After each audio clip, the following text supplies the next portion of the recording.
नमस्कार मेरे प्यारे दोस्तों, आज हम फिर आपको लेकर आए हैं हिंदी के कुछ महत्वपूर्ण प्रश्न। हिंदी का ये हमारा पार्ट 3 है। पहले हमारे 2 पार्ट जो हैं अपलोड हो चुके हैं और इस पार्ट में हम आज फिर महत्वपूर्ण प्रश्नों के बारे में चर्चा करेंगे। तो आइए हम देखते हैं। पहला क्वेश्चन जो है वो अवधी भाषा की सर्वाधिक लोकप्रिय महाकाव्य का नाम क्या है। जो अवधी भाषा है उसके सर्वाधिक लोकप्रिय महाकाव्य का नाम है तो वो है रामचरितमानस। जो रामचरितमानस एक महाकाव्य है जिसकी रचना अवधी में की गई है और जिसके जो रचयिता हैं वो हैं तुलसीदास जी। तुलसीदास जी ने अवधी भाषा में रामचरितमानस की रचना की है साहब। जबकि रामायण की रचयिता कौन है, वो है वाल्मीकि और रामचरितमानस की जो रचना की है वो की है तुलसीदास जी ने। यहाँ जो है आप कंफ्यूज हो जाते हैं, तो रामचरितमानस की रचना तुलसीदास जी ने की है। हमेशा जो है क्वेश्चन में पूछा जाता है रामचरितमानस की रचना किसने की है, तो बहुत ही इजी है साहब। तुलसीदास जी ने रामचरितमानस की रचना की है और वो की है अवधी भाषा में। अवधी भाषा में की है। केरल राज्य की राजकीय भाषा क्या है। जो केरल राज्य है उसकी राजकीय भाषा क्या है। केरल जो है सबसे साक्षर प्रदेश है, तो केरल राज्य की राजकीय भाषा है मलयालम। मलयालम जो है केरल राज्य की राजकीय भाषा है। नेक्स्ट है नागालैंड की राजकीय भाषा क्या है, तो वो है अंग्रेजी। अंग्रेजी जो है नागालैंड की राजकीय भाषा है। अंग्रेजी नागालैंड की राजकीय भाषा है। नेक्स्ट क्वेश्चन देखें, कौन सी भाषा आस्ट्रिक समूह से संबंधित है। जो कौन सी भाषा है वो आस्ट्रिक समूह से संबंधित है, तो वो है साहब खासी। खासी एक भाषा है जो आस्ट्रिक समूह से संबंध रखती है साहब। निम्नलिखित भारतीय भाषाओं में कौन सी भाषा द्रविड़ भाषा की उत्पत्ति नहीं है, तो वो है मराठी। मराठी जो है द्रविड़ भाषा की उत्पत्ति नहीं है सब। द्रविड़ भाषा परिवार हमारे भारत में कितने भाषा परिवार हैं, वो है 4 भाषा परिवार हैं। इसमें से एक द्रविड़ भाषा परिवार है जिसकी उत्पत्ति मराठी भाषा नहीं है। नेक्स्ट क्वेश्चन देखें कि निम्नलिखित में से किस देश में अधिकतम संख्या में भाषाएं बोली जाती हैं, तो साहब हमारे भारत में बहुत सी भाषाएं बोली जाती हैं, जिनमें से 22 भाषाओं को जो है 8वीं अनुसूची में मान्यता दी गई है। 8वीं अनुसूची में 22 भाषाएं वर्णित हैं। तो हमारे भारत में और भी बहुत सी भाषाएं बोली जाती हैं, इसलिए हमारे भारत को क्या कहा जाता है, अनेकता में एकता का प्रतीक माना जाता है साहब। क्योंकि यहाँ बहुभाषी लोग हैं, बहुधर्मी लोग हैं, तो हमारे देश में अनेकता में एकता का प्रतीक है साहब। अंग्रेजी भाषा को भारत में शिक्षा के माध्यम से आरंभ किया गया, तो वो किया गया साहब लॉर्ड मैकाले द्वारा। लॉर्ड मैकाले ने अंग्रेजी भाषा को शिक्षा की भाषा बना दिया साहब। किसने, लॉर्ड मैकाले ने। लॉर्ड मैकाले ने क्या कर दिया साहब, अंग्रेजी भाषा को भारत में शिक्षा के माध्यम से आरंभ कर दिया। नेक्स्ट क्वेश्चन देखें कि भारत की प्राचीन भाषा कौन सी है। भारत की जो प्राचीन भाषा है, देव भाषा है, वो है संस्कृत। संस्कृत जो है प्राचीन भाषा मानी गई है क्योंकि साहब संस्कृत से ही हमारी हिंदी की उत्पत्ति हुई है।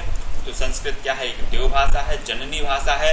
अब नेक्स्ट क्वेश्चन देखें कि आसमान पर चढ़ाने का अर्थ क्या है साहब। आसमान पर चढ़ने का चढ़ाने का अर्थ है अत्यधिक प्रशंसा करना। आसमान पर चढ़ाने या चढ़ने का अर्थ अपन बोलते हैं कि आसमान पर चढ़ गया, मतलब अत्यधिक प्रशंसा कर दी अगर आपने किसी की, तो वह आसमान पर चढ़ जाता है। एक कहावत भी है कि आप चने के झाड़ पर चढ़ गए, है ना। अपन ने किसी की साहब प्रशंसा कर दी तो वो क्या हो गया, आसमान पर चढ़ गया साहब। तो अत्यधिक प्रशंसा करना ये एक प्रकार का मुहावरा है, आसमान पर चढ़ना अर्थात अत्यधिक प्रशंसा करना। वीर गाथा काल के सर्वश्रेष्ठ कवि माने जाते हैं साहब, तो वो माने जाते हैं चंद्रवरदाई। जो चंद्रवरदाई जी हैं इन्होंने पृथ्वीराज रासो की जो है रचना की है और जो है पृथ्वीराज चौहान के दरबारी कवि थे वीर गाथा काल के, तो वीर गाथा काल के सर्वश्रेष्ठ कवि माने जाते हैं चंद्रवरदाई। यहाँ ने इनने एक बहुत ही अच्छी जो रचना की है वो की है पृथ्वीराज रासो की। तो पृथ्वीराज रासो के रचनाकार कौन है, वो है चंद्रवरदाई साहब। चंद्रवरदाई साहब पृथ्वीराज रासो के रचनाकार हैं। कबीरदास की भाषा क्या थी साहब। कबीरदास की भाषा थी साहब सादुक्कड़ी। सादुक्कड़ी भाषा थी।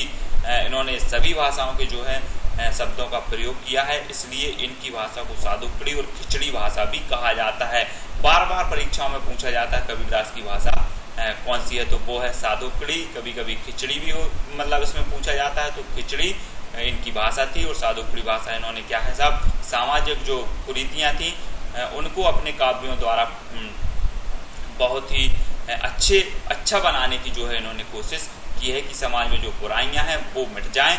तो इन्होंने अपनी सादुक्कड़ी भाषा से अपने काव्य की शोभा बढ़ाई है साहब। शिवा बावनी के रचनाकार हैं उत्तर भूषण। जो शिवा बावनी के रचनाकार हैं वो है साहब भूषण। भूषण साहब जो है शिवा बावनी के रचनाकार हैं साहब। बूंदी नरेश महाराज भावसिंह का आश्रित कवि कौन था साहब। जो बूंदी नरेश थे महाराज भावसिंह के आश्रित कवि कौन थे साहब, मतीराम। मतीराम ने भी बहुत ही अच्छी रचनाएं की हैं जिनसे हिंदी साहित्य बहुत ही समृद्ध हुआ है। तो बूंदी नरेश महाराज, भाव से काशिद कविता साहब मतीराम। तो भूषण निम्न में से जो है कौन सा लक्षण ग्रंथ है साहब? भूषण जी का जो है निम्न में से कौन सा लक्षण ग्रंथ है? तो वो है शिवराज भूषण। शिवराज भूषण एक लक्षण ग्रंथ है। किसका है साहब? भूषण का है, भूषण का शिवराज भूषण। निम्नलिखित में से किस रचना की सर्वाधिक टीकाएं लिखी गई? तो वो लिखी गई बिहारी सतसई। बिहारी सतसई बिहारी जी की रचना है। किसकी रचना है? बिहारी की रचना है, बिहारी सतसई। तो सबसे ज्यादा टीकाएं इसकी लिखी गई साहब। वीरगाथा काल के कवि नहीं है, तो वो नहीं है साहब, नामदेव नहीं है। बीसल नामदेव क्या है? वीरगाथा काल के नहीं है। चंद्रबरदाई जो है वीरगाथा काल के श्रेष्ठ कवि माने जाते हैं, जिन्होंने पृथ्वीराज रासो की रचना की है। तो नामदेव जी नहीं। हिंदी कविता को छंदों की पर्ची से मुक्त कराने वाले थे साहब, वो थे साहब सूर्यकांत त्रिपाठी निराला। छंदों से मुक्त करा दिया साहब इन्होंने। कौन है? सूर्यकांत त्रिपाठी निराला साहब। छायावाद के आधार स्तंभ माने जाते हैं सूर्यकांत त्रिपाठी निराला। तो पल्लव के रचयिता है सुमित्रा नंदन पंत। सुमित्रा नंदन पंत, क्योंकि साहब जो है अगर सु मतलब होता अच्छा, मित्र मतलब होते हैं मित्र। अगर अच्छे मित्र मिल जाए साहब तो हमारा जीवन क्या हो जाता है साहब? पल्लव हो जाता। पल्लव अर्थात पल्लवित हो जाता है, बन जाता है। जो हम बुरी संगत जिसे कहते हैं कि बुरी संगत में अगर हम फंस जाएं और अच्छे मित्र मिल जाए तो हमारा जीवन पल्लव हो जाता है। तो पल्लव की रचयिता कौन है साहब? सुमित्रा नंदन पंत साहब ने पल्लव की रचना की है साहब। चिंतामणि की रचयिता कौन है साहब? रामचंद्र शुक्ल। रामचंद्र शुक्ल ने क्या है? चिंतामणि की रचयिता है, क्योंकि साहब रामचंद्र शुक्ल एक आलोचक माने जाते हैं। इन्होंने विभिन्न रचनाओं की आलोचना की है, तो आलोचक माने जाते हैं। इन्होंने चिंता की है साहब की जो है रचनाएं हमारे साहित्य में बहुत ही अच्छी रचनाएं होनी चाहिए, जिनकी आलोचना इन्होंने की है कि यहाँ पर ये इन्होंने मिस्टेक किया है, ये गलती की है। उनकी जो है रचनाओं को उन्होंने सुधारने का प्रयास किया है। तो एक आलोचक थे रामचंद्र शुक्ल, और इनको क्या थी साहब? चिंता थी, बहुत ही चिंता की हमारा जो हिंदी साहित्य है वो एक अच्छी रचनाओं से समृद्ध होना चाहिए। तो चिंतामणि किसकी रचना है? वो है रामचंद्र शुक्ल साहब की जो है चिंतामणि रचना है, क्योंकि इनको क्या थी? चिंता थी रामचंद्र शुक्ल को। तो निम्नलिखित में से सबसे पहले अपनी आत्मकथा हिंदी में किसने लिखी? सबसे पहले अगर किसी ने आत्मकथा अपनी हिंदी में लिखी है तो वो लिखी है साहब राजेंद्र प्रसाद। राजेंद्र प्रसाद जो है इन्होंने सबसे पहले हिंदी में अपनी आत्मकथा लिखी है। नेक्स्ट क्वेश्चन हम देखें कि आंचलिक रचनाएं किससे संबंध होती हैं? जो आंचलिक होती हैं क्षेत्र विशेष से संबंध। आंचलिक जो है स्पष्ट है साहब कि आंचलिक मतलब कोई क्षेत्र विशेष की बात हो रही है यहाँ पर। तो आंचलिक रचनाएं किससे संबंधित होती हैं? जो क्षेत्र विशेष से, किसी क्षेत्र विशेष से आंचलिक रचनाओं का संबंध होता है। निर्गुण भक्ति काव्य का प्रमुख कवि, जो निर्गुण भक्ति काव्य का कवि है वो है साहब कबीरदास। एक सगुण भक्ति धारा थी, एक निर्गुण भक्ति धारा थी साहब। तो निर्गुण भक्ति के जो है वो है कबीरदास जी। कबीरदास जी क्या है? निर्गुण भक्ति धारा के कवि हैं साहब। हिंदी के सर्वप्रथम प्रकाशित पत्र का नाम क्या है साहब? पहले भी हमने पढ़ चुका है, उदंत मार्तंड हिंदी का जो है सर्वप्रथम प्रकाशित पत्र है साहब। तो छायावाद के प्रवर्तक का नाम क्या है? छायावाद के जो प्रवर्तक हैं वो है साहब जयशंकर प्रसाद। छायावाद के जो चार आधार स्तंभ माने जाते हैं वो माने जाते हैं सुमित्रा नंदन पंत, सूर्यकांत त्रिपाठी निराला, जयशंकर प्रसाद और महादेवी वर्मा जी। इनको क्या कहा जाता है साहब? छायावाद का आधार स्तंभ माना जाता है। नेक्स्ट क्वेश्चन देखें, प्रगतिवाद उपयोगितावाद का दूसरा नाम। प्रगतिवाद जो है जिसे हम उपयोगितावाद भी कहते हैं का नाम है, यह कथन किसका है साहब? वो है नंद दुलारे वाजपेयी। प्रगतिवाद जो है प्रयोगवाद के बाद प्रगतिवाद आता है। छायावाद, प्रयोगवाद, प्रगतिवाद, है ना? तो जो है छायावाद, प्रगतिवाद, प्रयोगवाद, प्रगतिवाद। हाँ, उपयोगिता का दूसरा नाम है।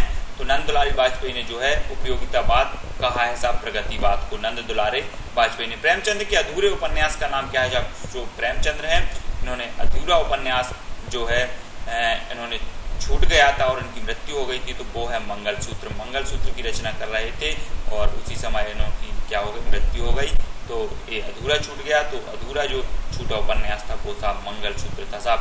मंगलसूत्र की किसकी रचना है? वो है प्रेमचंद साहब की। रामधारी सिंह दिनकर को भारतीय ज्ञानपीठ पुरस्कार प्राप्त हुआ था साहब। किसको? रामधारी सिंह दिनकर को उर्वशी पर क्या है? इनको ज्ञानपीठ पुरस्कार प्राप्त हुआ था साहब। सुहाग के नुपुर के रचयिता कौन है? जो सुहाग के नुपुर रचना है उसके रचयिता कौन है? अमृतलाल नागर। देखो सुहाग जो है अमृतलाल नागर एक पत्नी के लिए।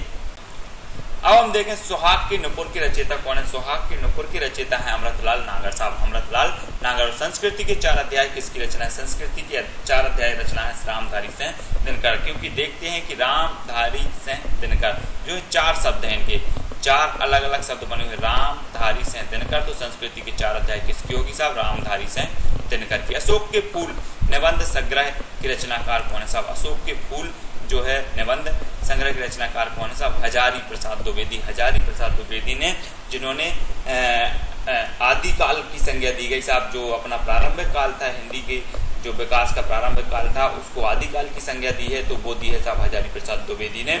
हजारी प्रसाद द्विवेदी ने। और वीरगाथा काल की कहा है किसने, आचार्य रामचंद्र शुक्ल ने। झरना काव्य संग्रह के रचयिता है जयशंकर प्रसाद। जयशंकर प्रसाद साहब। झरना कहते हैं कि साहब शंकर की जो है जटा से गंगा निकलती है, तो क्या होती है, झरती है साहब। शंकर जी के जो है जटा से क्या झरी, गंगा झरी, तो जय शंकर प्रसाद। तो झरना बने साहब, और क्या बन गए, झरना बन गए। तो झरना के रचयिता कौन है, जय शंकर प्रसाद है साहब। शंकर ही होंगे साहब। जब जटों से गंगा निकल रही है तो क्या हो रही है, झर रही है, जटों से गंगा क्या हो रही है, झर रही है। तो किसके जटों से, जय शंकर प्रसाद, शंकर के जटों से। तो जय शंकर प्रसाद जो है झरना के रचयिता होंगे। निराला के राम तुलसीदास के राम से भिन्न है और भवभूति के राम के निकट है। यह कथन किस हिंदी आलोचक का है। क्या बोल रहे हैं कि जो निराला के राम है तुलसीदास के राम से भिन्न है और भवभूति के राम के निकट है। यह कथन किस हिंदी आलोचक का है, तो वो है साहब राम विलास शर्मा।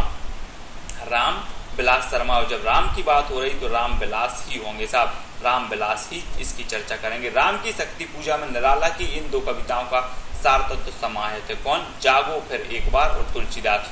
जागो फिर एक बार कौन की रचना है, जे है साहब निराला साहब की। और तुलसीदास बार बार पूछा गया है साहब, तुलसीदास किसकी रचना है, तो वो है सूर्यकांत त्रिपाठी, निराला की ही तुलसीदास। क्योंकि इसमें कंफ्यूज हो जाते हैं साहब, तो और कई लोग जो है तुलसीदास लगा कर आ जाते हैं। तो तुलसीदास किसकी रचना है, वो है निराला जी की।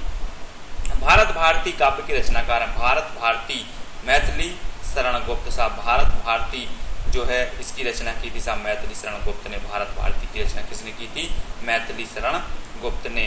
भारत भी है साहब और भारती भी है, मैथिली शरण गुप्त। राष्ट्र कवि ही कहेगा, राष्ट्र कवि की संज्ञा दी गई इनको मैथिली शरण गुप्त को, और राष्ट्र कवि ही भारत को भारती कहेगा। तो आप तो मनुष्य के आचरण के प्रवर्तक भाव या मनोविकार ही होते हैं, बुद्धि नहीं। यह कथन किसका है, यह कथन है साहब रामचंद्र शुक्ल का, रामचंद्र शुक्ल का साहब है।